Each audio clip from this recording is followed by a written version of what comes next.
So welcome back to my channel. This is Dom and another play along game, or whatever we're going to call it. You tell me how to play game.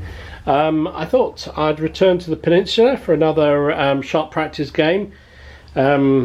Excuse the rather croaky throat.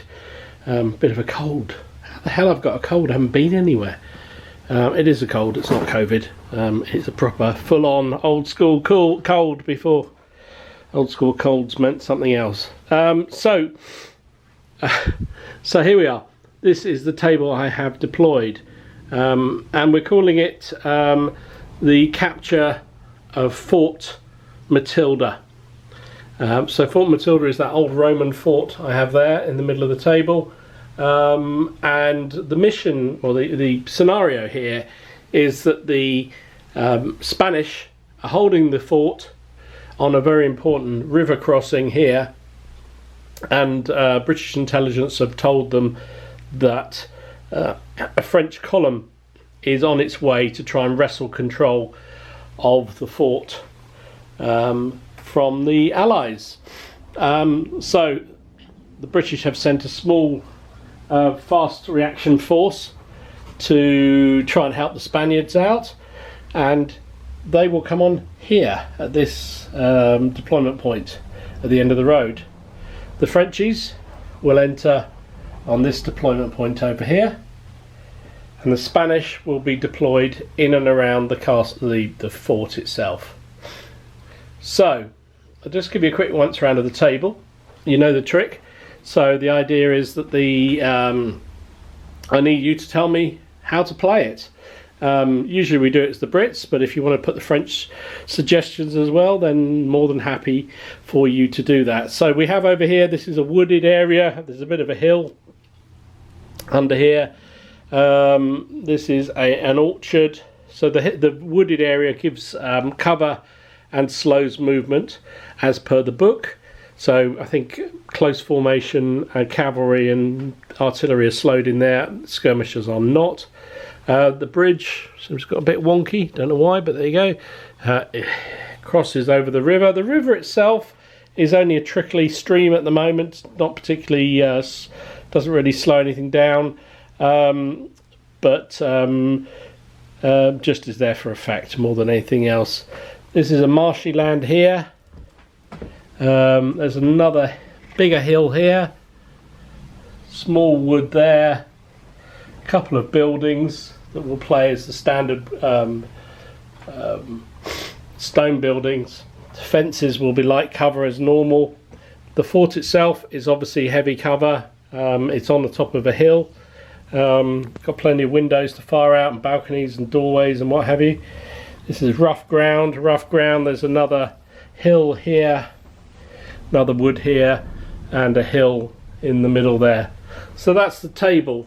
As I say, the Brits will come on one end of the road, the French will come on the other end of the road, and let's have a look at the forces. So first up for the Frenchies, we have Major Marcel, who's a level 3 commander, and Corporal Lescargo, who control 4 groups of French line infantry. So they're conscripts and volunteers, but they're still pretty reasonable and cheap for the points, which is always a good thing for them. They are supported by Lieutenant Poisson, who is a status 2 leader and has 2 groups of Grenadiers with him. We also have no, this one here, sorry, the man with the no counter. That's Sergeant Hugo, who has 1 group of French Voltigeurs. He's a level 1 commander. And then we have another level 1 commander, Sergeant Pierre, who has another group of 6 Voltigeurs. As you probably just saw, they're supported by a group of French Lancers, who are commanded by Lieutenant Laurent. I'll put all the details in the description so you can see what they are, but 6 big men and mainly infantry related, infantry force. On the Allied side, we have Major Roy reappearing. This time he's controlling 2 groups of British line infantry. We have the Victor of the last battle, we have Sergeant Little down here with his group of light infantry. Skirmish, well actually no, they are light infantry. Then we have Miguel da Costa, who is a status 2, sorry, should have said it. Major Roy is a level 3, Sergeant Little is a level 1. Miguel da Costa is a status 2 commander, and he has 2 groups of Spanish provincial militia. There's 10 in each group, so quite a fearsome number, if not quality. There's also a group of Spanish cacadors under Diego Almara, who is a status 1 commander, and then the rest of the British force is made up of Sergeant Brown, who has a light cannon.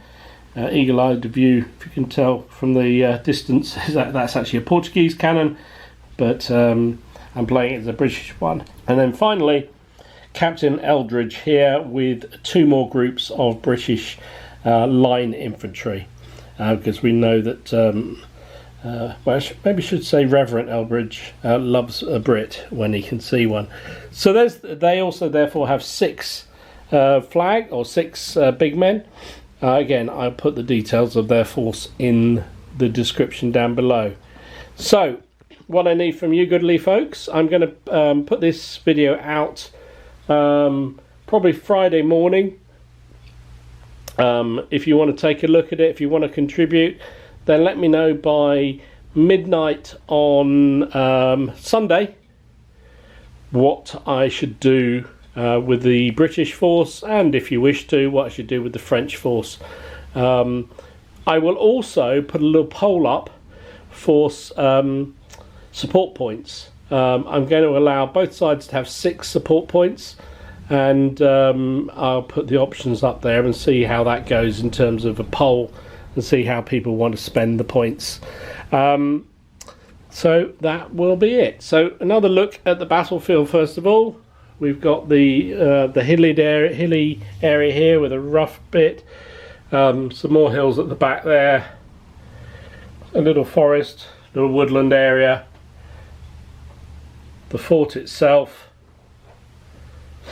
3 little buildings, another big hill here, marsh over there by the river, and all this area is wooded, and a little orchard by where the French come on. So that's the map. Well, that's the table. So yeah, end of play my time on Sunday night, which is midnight. I will review what everyone suggested and see what everyone wants from the support points, and try and play out the first few turns and see how we go. See if Sergeant Little can continue his rampage across the peninsula, or whether this time he comes unstuck. Anyway, thanks for watching. I hope you're going to enjoy this as much as I should do. And comments, as I say, about deployments, about tactics, objectives, that sort of thing. Whatever you think, and I will try and go with the majority, depending on how the cards come out the bag, of course. Anyway, stay safe, stay well, and I'll see you again soon. This is Dom, signing out.